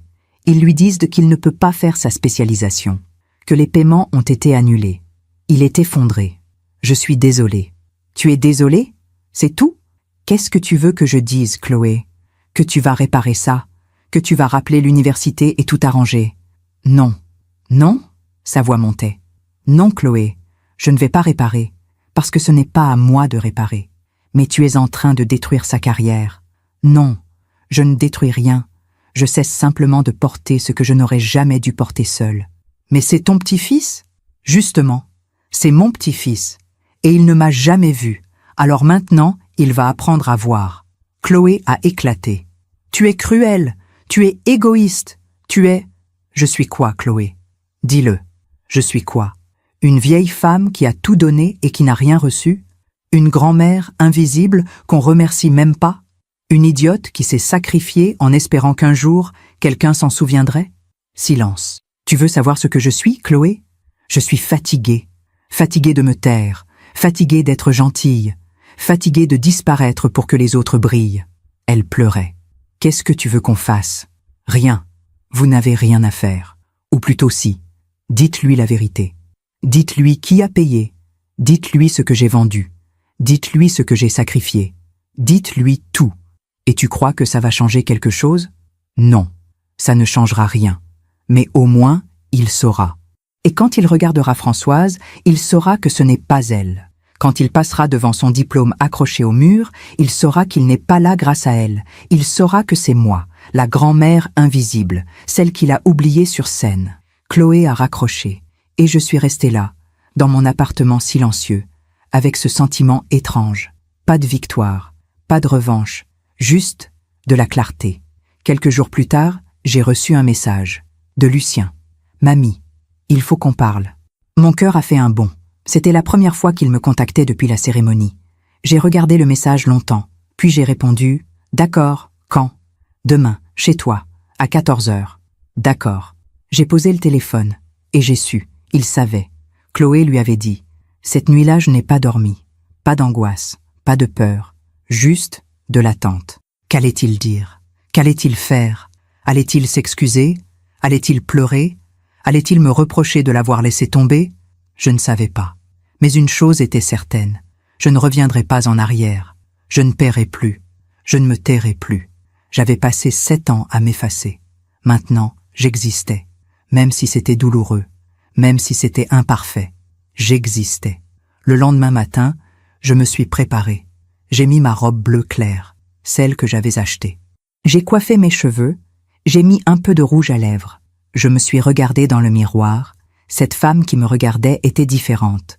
Pas plus jeune, pas plus belle, mais plus forte, parce qu'elle avait enfin osé lâcher ce qui l'écrasait. Parce qu'elle avait enfin compris que l'amour, ce n'est pas tout donner jusqu'à disparaître. C'est aussi savoir dire « stop ». À 14 heures précises, on a sonné. J'ai ouvert la porte. Lucien était là. Il avait les traits tirés, les yeux rouges. Il portait un jean et un t-shirt froissé. Il n'avait plus l'air du jeune médecin brillant qui montait sur scène. Il avait l'air d'un garçon perdu. « Bonjour, mamie. »« Bonjour, Lucien. Entre. » Il est entré lentement. Il a regardé autour de lui. L'appartement presque vide. Les murs avec les traces pâles des cadres vendus. La table avec seulement 2 chaises. Il a compris. On s'est assis. J'ai servi du thé. Mes mains ne tremblaient pas. Il a pris sa tasse. Mais il ne buvait pas. Il regardait juste le liquide fumant. Puis il a levé les yeux vers moi. « Maman m'a tout dit. »« Ah, pourquoi tu ne m'as rien dit ?» J'ai posé ma tasse. « Parce que je ne voulais pas que tu te sentes obligée. »« Obligée de quoi ?»« De me remercier, de m'aimer, de me voir. » Il a baissé la tête. « Je suis désolée. »« De quoi ?»« De tout. De ne pas avoir su. De t'avoir oublié. De ne pas avoir été là. » « Tu n'as rien à te reprocher, Lucien. Tu ne savais pas. Mais j'aurais dû savoir. J'aurais dû me poser des questions. J'aurais dû... Tu aurais dû quoi? Être adulte alors que les adultes autour de toi te mentaient? Il a relevé la tête, surpris. Ce n'est pas ta faute, Lucien. C'est la mienne. Et celle de ta mère. On t'a laissé croire quelque chose qui n'était pas vrai. On t'a protégé de la réalité. Et maintenant, tu découvres. Les larmes ont coulé sur ses joues. Qu'est-ce que je peux faire? Dis-moi, qu'est-ce que je peux faire pour réparer? J'ai souri, doucement. Rien. Tu ne peux rien réparer, parce qu'il n'y a rien à réparer. Mais la spécialisation, les paiements, tu trouveras une solution. Un prêt, un travail. Je ne sais pas, mais tu trouveras. Parce que tu es intelligent, parce que tu es fort, parce que tu es capable. Mais je ne veux pas te perdre. Sa voix s'est brisée. Je ne veux pas que tu disparaisses de ma vie. J'ai tendu ma main. J'ai posé ma main sur la sienne. Je ne disparais pas, Lucien. Je suis là. Je serai toujours là. Mais je ne porterai plus tout seul. Il a serré ma main, fort. Je suis désolée, mamie. Tellement désolée. Je sais. On est resté comme ça, en silence, avec juste nos mains qui se tenaient. Et pour la première fois depuis longtemps, j'ai senti quelque chose. Pas du pardon, pas de la réconciliation, mais de la paix. La paix de savoir que j'avais fait ce qu'il fallait. Pas pour lui, pour moi. Avez-vous déjà dû choisir entre continuer à vous sacrifier ou vous sauver vous-même? Avez-vous déjà trouvé la paix, non pas dans le pardon, mais dans la décision d'arrêter de porter?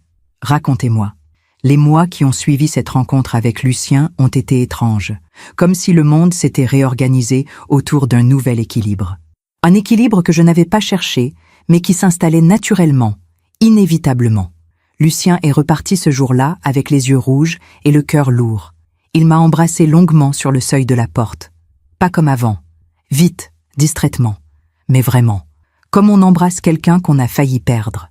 Je vais arranger les choses, mamie. Je te le promets. Je n'ai rien répondu. Parce que les promesses, après tout ce que j'avais vécu, ne signifiaient plus grand-chose.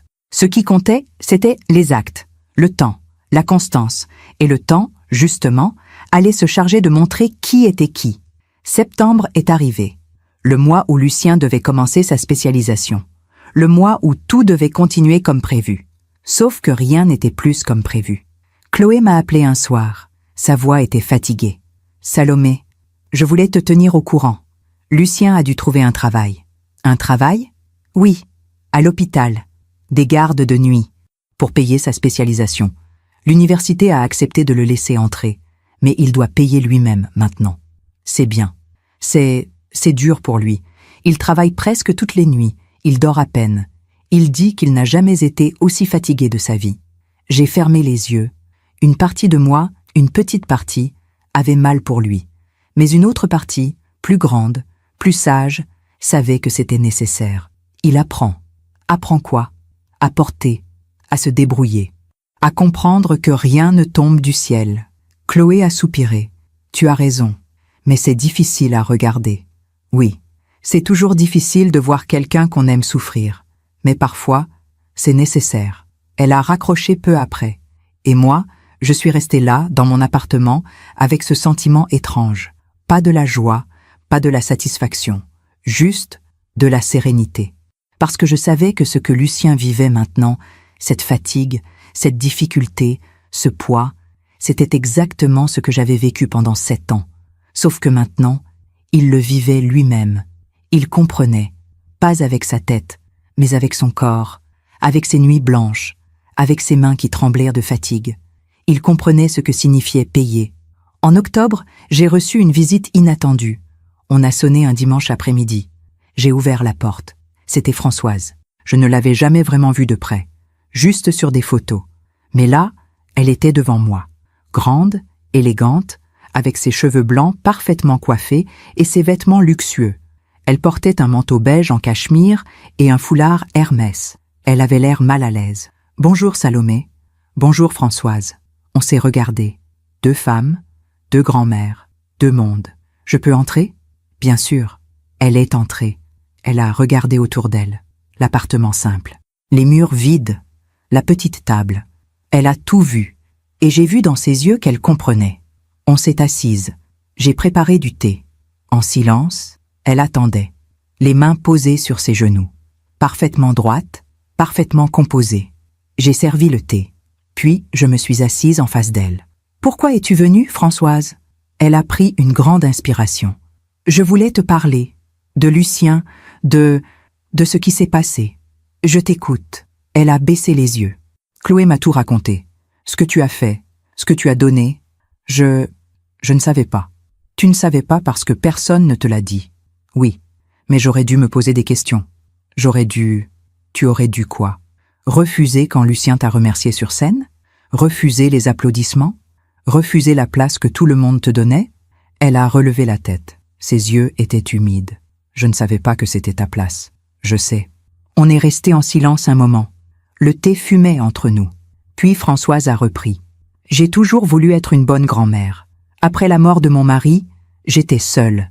J'avais de l'argent, une grande maison, mais j'étais seule. Et quand Lucien a commencé à venir me voir, j'ai senti que j'avais enfin une place, une raison d'être. Je comprends.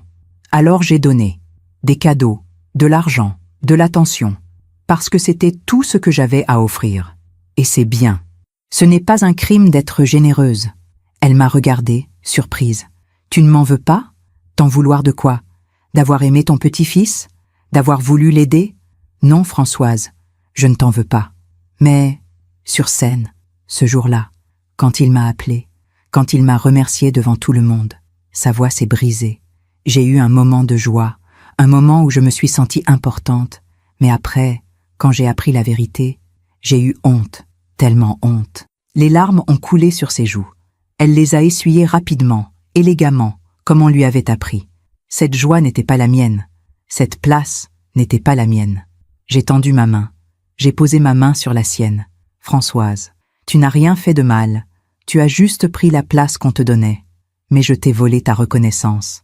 Non, tu ne m'as rien volé. On ne peut pas voler ce qui n'a jamais été offert. Elle a pleuré, vraiment pleuré, avec ces sanglots qu'on retient depuis trop longtemps. Et moi, je l'ai regardée. Cette femme riche, élégante, qui avait tout ce que je n'avais pas. Et j'ai réalisé quelque chose. Elle aussi était seule. Elle aussi cherchait à être vue. Elle aussi avait besoin d'être importante pour quelqu'un. On n'était pas si différentes, finalement. Juste 2 femmes qui cherchaient leur place dans le cœur d'un jeune homme qui ne voyait pas encore. Quelques semaines plus tard, Chloé m'a appelée. Sa voix était étrange, tendue. « Salomé, il s'est passé quelque chose. »« Quoi ?» Françoise a eu un malaise. Hier, elle est à l'hôpital. Mon cœur s'est serré. C'est grave. Les médecins disent que c'est le stress, la fatigue. Elle ne va pas bien, Salomé. Où est-elle? À l'hôpital Saint-Antoine. J'arrive. J'ai pris mon manteau. J'ai pris le métro. J'ai traversé Paris. Et je suis arrivée à l'hôpital. Lucien était là, dans le couloir, assis sur une chaise en plastique, la tête dans les mains. Il portait sa blouse blanche. Il venait de finir une garde. Quand il m'a vue, il s'est levé. « Mamie, comment va-t-elle ?»« Pas bien. Elle ne parle plus. Elle regarde juste le plafond. Les médecins disent qu'elle a fait une dépression, qu'elle refuse de manger, qu'elle refuse de vivre. » Il a essuyé ses yeux. Elle dit qu'elle a tout raté, qu'elle n'a rien fait de bien dans sa vie, qu'elle a pris une place qui ne lui revenait pas. Mon cœur s'est brisé. Je peux la voir? Oui, viens. Il m'a conduite jusqu'à sa chambre. Une petite chambre blanche avec un lit étroit et une fenêtre qui donnait sur un mur gris. Françoise était là, allongée, les yeux ouverts, fixe. Elle avait maigri. Ses cheveux n'étaient plus coiffés. Son visage était creusé. Elle n'avait plus l'air d'une reine. Elle avait l'air d'une femme brisée. Je me suis approchée. Je me suis assise à côté de son lit. « Françoise, c'est moi, Salomé. » Elle a tourné la tête, lentement. Ses yeux m'ont trouvée. « Salomé. » Sa voix était faible, cassée. « Je suis là. Pardonne-moi. Il n'y a rien à pardonner. Si, j'ai pris ta place. J'ai volé ta joie. Françoise, écoute-moi. J'ai pris sa main. Elle était froide, fragile. Tu n'as rien volé. Tu as juste été là quand personne d'autre n'était visible. Tu as donné avec ton cœur. Et ce n'est pas un crime. Mais rien. Ce qui s'est passé, c'est la faute de tout le monde. La mienne, parce que je n'ai rien dit. Celle de Chloé, parce qu'elle a menti. Celle de Lucien, parce qu'il ne regardait pas. Mais toi, tu as juste aimé. Et l'amour, ce n'est jamais une erreur. Elle a fermé les yeux. Les larmes ont coulé sur ses joues. Je ne veux plus vivre, Salomé. Je suis fatiguée. Je sais, moi aussi j'ai été fatiguée. Tellement fatiguée que j'ai voulu tout arrêter. Mais je ne l'ai pas fait. Tu sais pourquoi? Elle a ouvert les yeux. Pourquoi? Parce que la vie finit toujours par rendre ce qu'on lui donne. Pas tout de suite, pas comme on l'imagine. Mais elle rend. Tu crois vraiment ça? Oui, elle m'a regardée. Longtemps. Comme si elle cherchait quelque chose dans mes yeux. Puis elle a murmuré « Tu es plus forte que moi. » Non, je suis juste plus têtue. Elle a souri. Un tout petit sourire. Fragile, mais réel. Et j'ai su qu'elle allait s'en sortir. Les mois ont passé. Françoise est sortie de l'hôpital. Elle est retournée à Bordeaux. Mais quelque chose en elle avait changé. Elle était plus calme, plus discrète, plus humble. Elle appelait Lucien moins souvent. Elle ne lui envoyait plus de colis. Elle avait compris qu'aimer, ce n'est pas envahir. C'est juste être là, en retrait, prêt. Lucien, lui, continuait à travailler. Il payait sa spécialisation mois après mois. Il était fatigué, mais il tenait bon.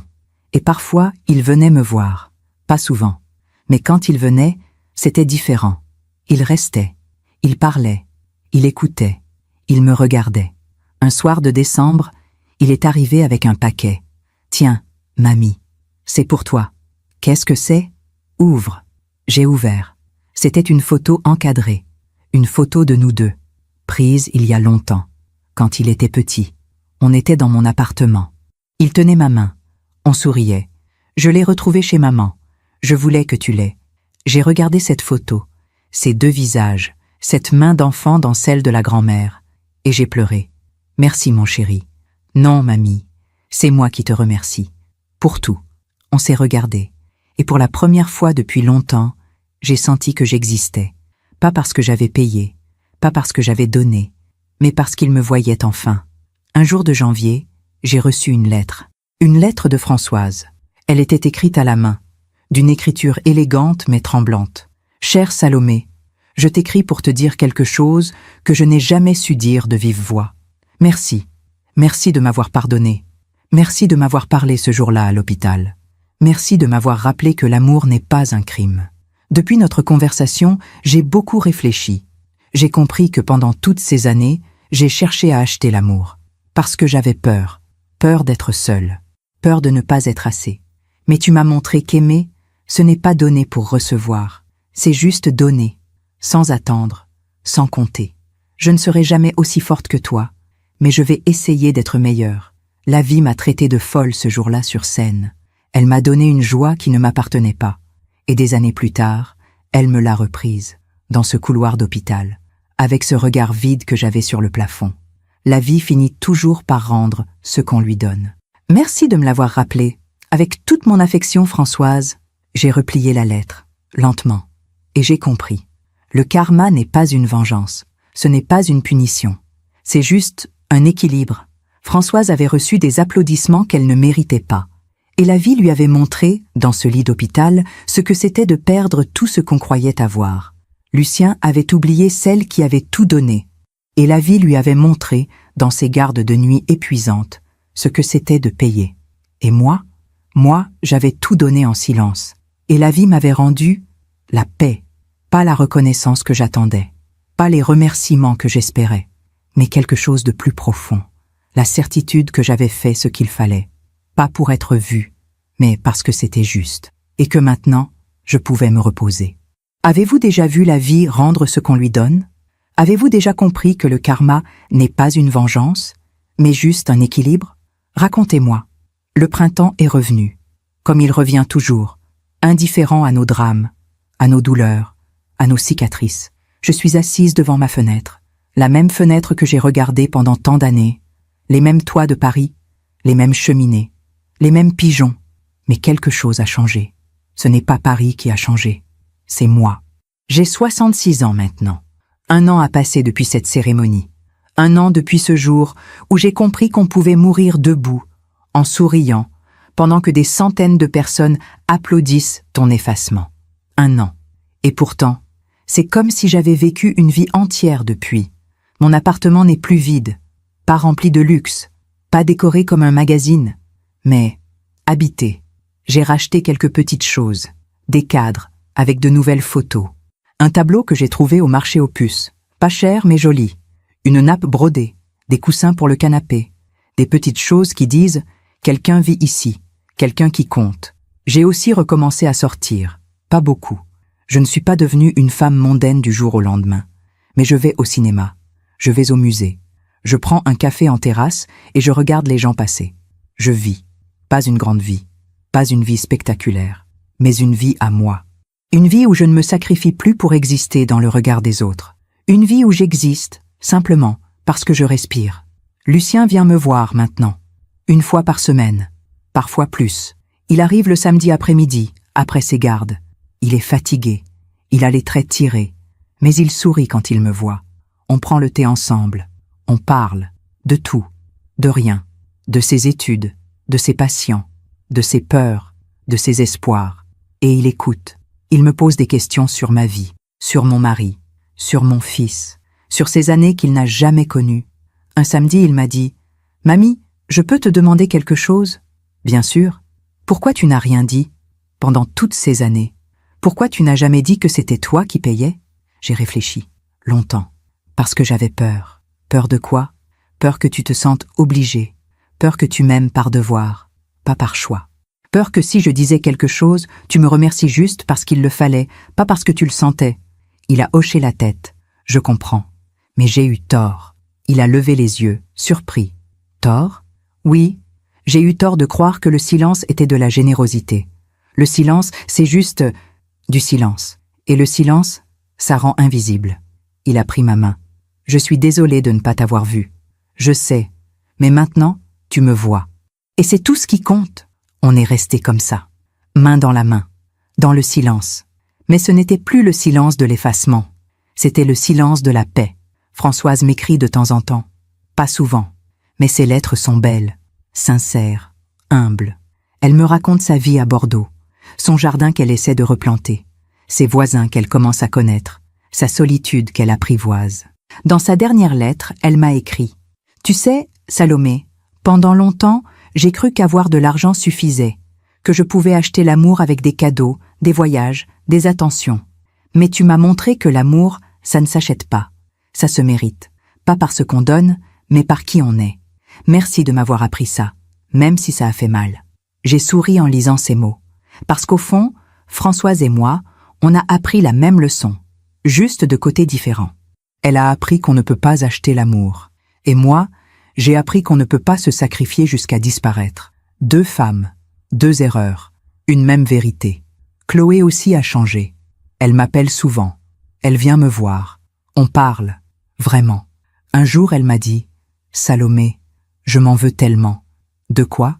De t'avoir laissé porter tout ça seule, de ne pas avoir eu le courage de dire la vérité, de t'avoir rendu invisible. Chloé, tu as fait ce que tu pouvais avec ce que tu savais. Mais ce n'était pas assez. Non, ce n'était pas assez. Mais c'est fini maintenant. On ne peut pas réécrire le passé. On peut juste essayer de faire mieux. Elle a pleuré, et je l'ai prise dans mes bras, parce qu'elle aussi portait un poids de culpabilité, un poids de honte. Et si mon histoire peut servir à quelque chose, c'est de rappeler que personne ne devrait porter seul, ni l'amour, ni la douleur, ni la vérité. Il y a quelques jours, j'ai reçu un appel de l'université. C'était le directeur administratif, Monsieur Bernard, celui que j'avais appelé pour annuler les paiements. Madame Laroche? Oui. Je vous appelle pour vous informer que Monsieur Lucien Moreau a terminé avec succès sa première année de spécialisation. Ah, c'est merveilleux. Oui. Et je voulais vous dire quelque chose. Quoi? Il a payé. Tout. Seul. Avec son travail. ses gardes. Il n'a demandé l'aide de personne. Mon cœur s'est gonflé. Vraiment? Oui. Et je voulais aussi vous dire, il nous a raconté votre histoire, ce que vous avez fait pour lui, ce que vous avez sacrifié. J'ai fermé les yeux. Ah, et nous voulions vous inviter à la cérémonie de fin d'année, pour vous rendre hommage, vous et toutes les personnes qui soutiennent nos étudiants dans l'ombre. Les larmes sont montées. Je ne sais pas quoi dire. Dites oui, s'il vous plaît. D'accord, oui.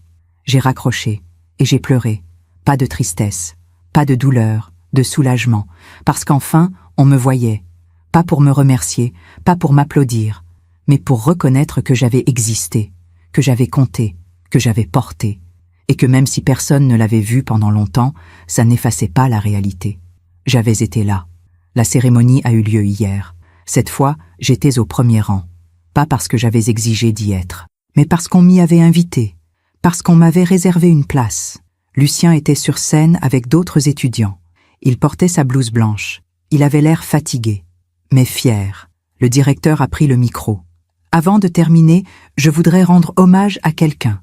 Quelqu'un qui nous rappelle que derrière chaque réussite, il y a souvent des personnes invisibles. Des personnes qui donnent sans bruit, qui sacrifient sans demander, qui portent sans se plaindre. Mon cœur a commencé à battre plus fort. Madame Salomé Laroche. Il a tendu la main vers moi. Madame Laroche, pouvez-vous vous lever, s'il vous plaît? Je me suis levée. Lentement. Mes jambes tremblaient. La salle s'est mise à applaudir. Pas fort, pas comme une ovation, mais sincèrement. Lucien me regardait, les yeux brillants. Madame Laroche a payé les études de son petit-fils pendant 7 ans, en silence, sans reconnaissance. Elle a vendu ses bijoux, ses souvenirs, ses économies, pour que son petit-fils puisse devenir médecin. Les applaudissements se sont intensifiés. Et aujourd'hui, nous voulons lui dire « Merci, merci d'avoir cru, merci d'avoir donné, merci d'exister ». Je pleurais, mais je souriais aussi. Lucien est descendu de scène. Il est venu vers moi. Il m'a prise dans ses bras, fort, longtemps. « Merci, mamie.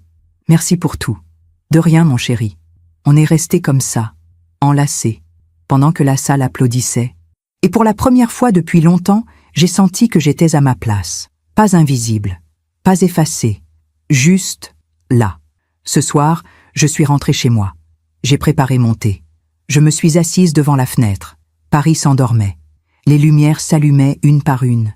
Et j'ai pensé à tout ce chemin, à tout ce que j'avais donné, à tout ce que j'avais perdu, à tout ce que j'avais appris.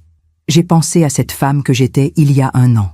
Cette femme invisible qui se sacrifiait en silence. Cette femme qui croyait qu'aimer, c'était tout donner jusqu'à disparaître. Et j'ai pensé à la femme que je suis aujourd'hui.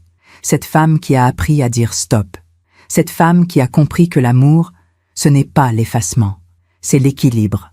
Donner, oui, mais pas jusqu'à se perdre.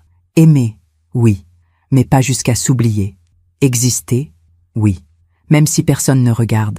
Je ne sais pas si mon histoire changera quelque chose. Je ne sais pas si quelqu'un l'entendra vraiment.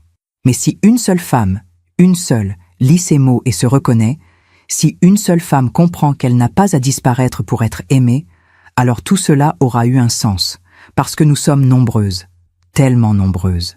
Ces femmes qui donnent en silence, ces femmes qui portent, ces femmes qui s'effacent, et il est temps qu'on nous voie. Pas parce qu'on le demande, pas parce qu'on le réclame, mais parce qu'on existe, et que notre existence, à elle seule, mérite d'être reconnue. Je m'appelle Salomé Laroche, j'ai 66 ans. J'ai tout donné pour quelqu'un qui ne me voyait pas. J'ai tout perdu pour comprendre ce que signifiait exister. J'ai tout lâché pour retrouver la paix. Et aujourd'hui, je suis là, debout, vivante, pas parfaite, pas heureuse tout le temps, pas débarrassée de la douleur, mais libre. Libre de ne plus porter ce qui n'était pas à moi de porter. Libre d'exister sans avoir à me justifier. Libre d'aimer sans avoir à disparaître. Et si mon histoire peut aider ne serait-ce qu'une femme à ouvrir les yeux, alors tout cela aura eu un sens. Parce qu'au fond, c'est ça, la sagesse. Ce n'est pas d'avoir toutes les réponses. C'est d'avoir appris à poser les bonnes questions. Et la question, c'est celle-ci. Est-ce que je m'aime assez pour ne pas me perdre en aimant les autres? Si la réponse est non, alors il est temps de changer. Pas demain, pas plus tard, maintenant. Le soir tombe sur Paris. Les lumières brillent. La vie continue. Et moi, Salomé Laroche, je suis là, devant ma fenêtre, avec mon thé, avec mes souvenirs, avec mes cicatrices, mais aussi avec quelque chose de nouveau, la certitude que j'ai fait ce qu'il fallait, non pas pour être vu, mais pour être en paix avec moi-même. Et c'est tout ce qui compte. Merci de m'avoir écouté jusqu'au bout. Si cette histoire a touché votre cœur, abonnez-vous et activez la cloche pour entendre d'autres femmes qui ont transformé la douleur en sagesse. Chaque jour, une femme, une leçon de vie. Partagez cette histoire avec quelqu'un que vous aimez. Parfois, une histoire change toute une journée. Que Dieu vous bénisse et à très bientôt.